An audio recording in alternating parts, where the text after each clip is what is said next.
Hey plant fam, welcome back to The Sprout. Today we're talking about one of the most beautiful and fascinating houseplants you can grow, the Maranta. You might know it as the prayer plant, and it's called that because of its most unique feature. Every evening, as the sun goes down, the leaves fold upward, resembling hands in prayer. In the morning, they flatten out again to catch the light. It's a daily ritual that never gets old. Marantas are native to tropical rainforests of Brazil. They belong to the Marantaceae family, and they're grown exclusively for their stunning foliage, those oval leaves with striking patterns, colorful veins, and beautiful markings.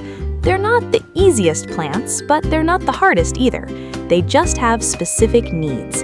Get them right, and your Maranta will reward you with breathtaking leaves and that mesmerizing nightly movement.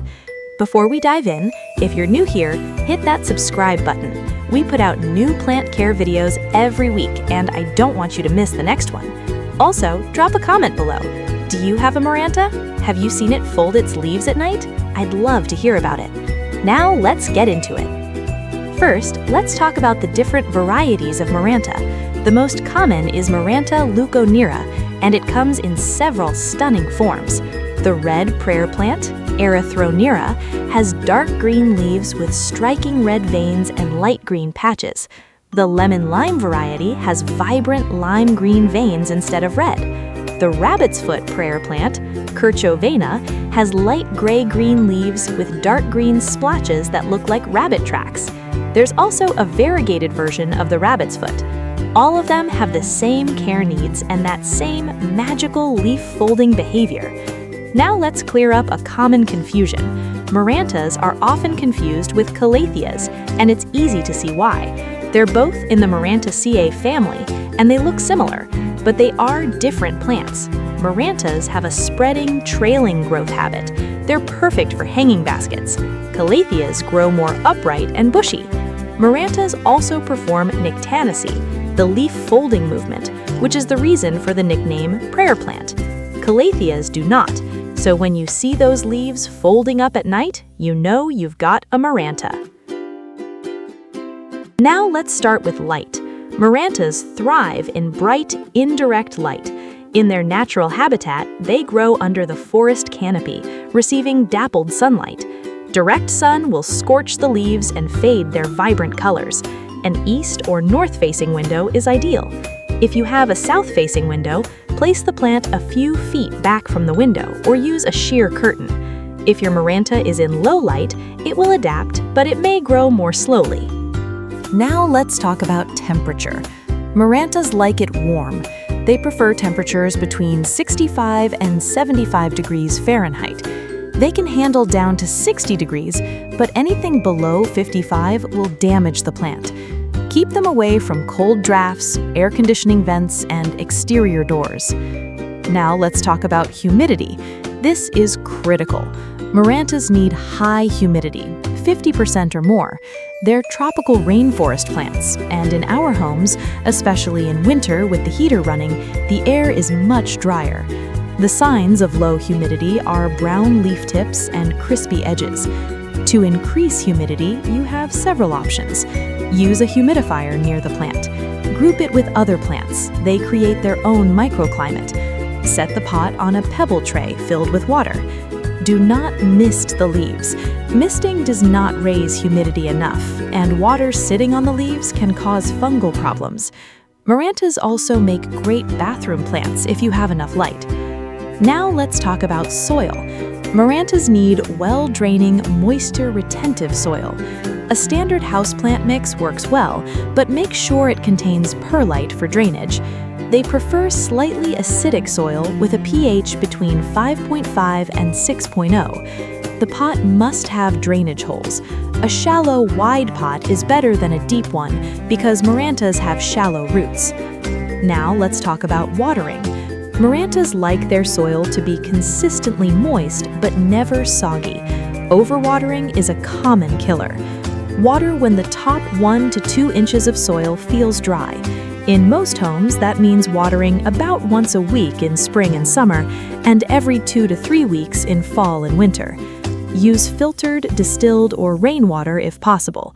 Marantas are sensitive to chlorine, fluoride, and dissolved minerals in tap water, which can cause brown tips.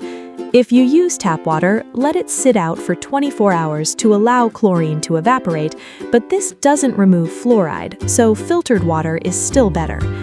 Now let's talk about fertilizing. Marantas benefit from regular feeding during the growing season, but they're sensitive to over-fertilizing. Use a balanced liquid fertilizer diluted to half strength.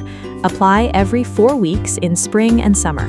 Do not fertilize in fall and winter unless the plant is actively putting out new growth. Over-fertilizing can cause leaf burn and salt buildup in the soil. Now let's talk about pruning. Marantas don't need heavy pruning, but occasional trimming keeps them tidy. Remove any yellow, brown, or damaged leaves at the base of the stem. If your plant is getting too long or leggy, you can prune it back to encourage bushier growth. The cuttings can be propagated. Now let's talk about propagation. Marantas are easy to propagate.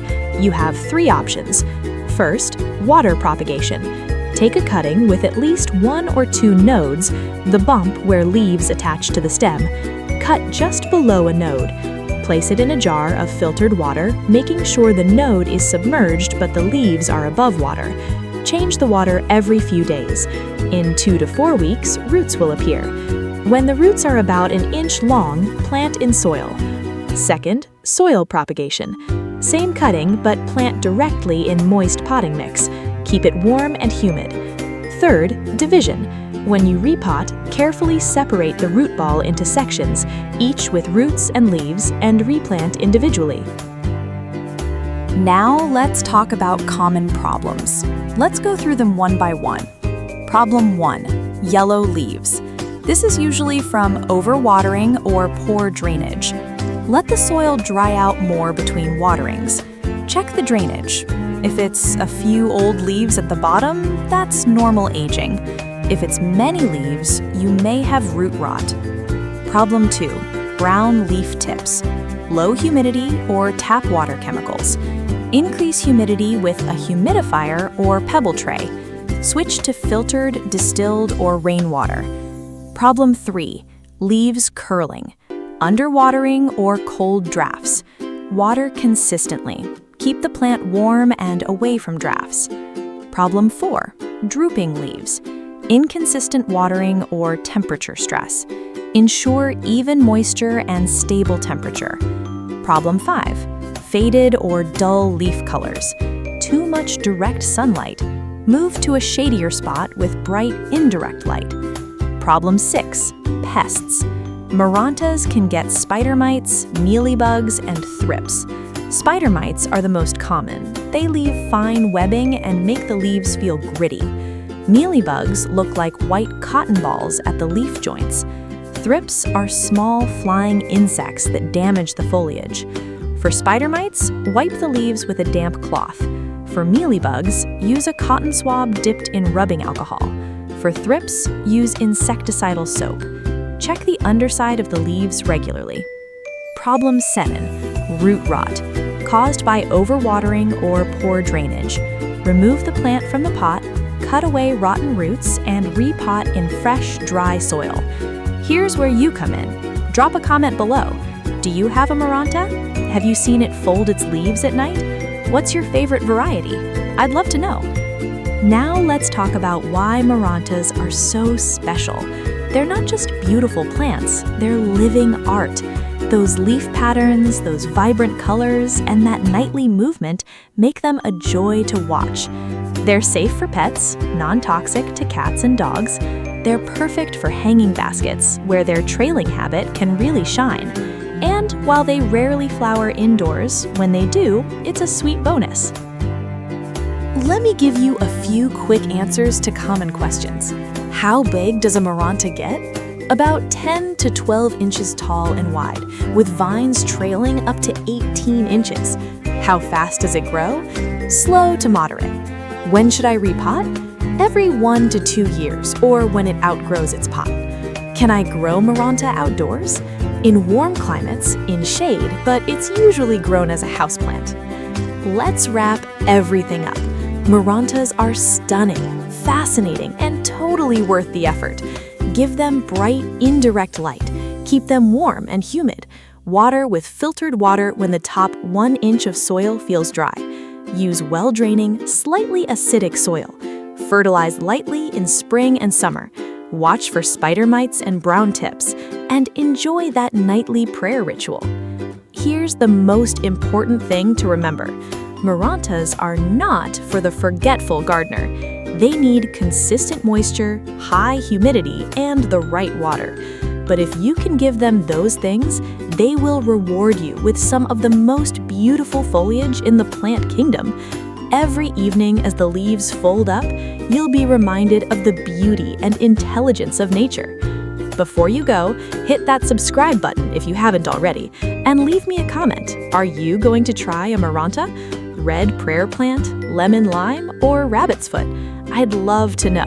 Also, what plant should I cover next? Calathea? Fittonia? Stromanthe? Let me know. Thanks for watching. Take care of your plants and they will take care of you. See you in the next video.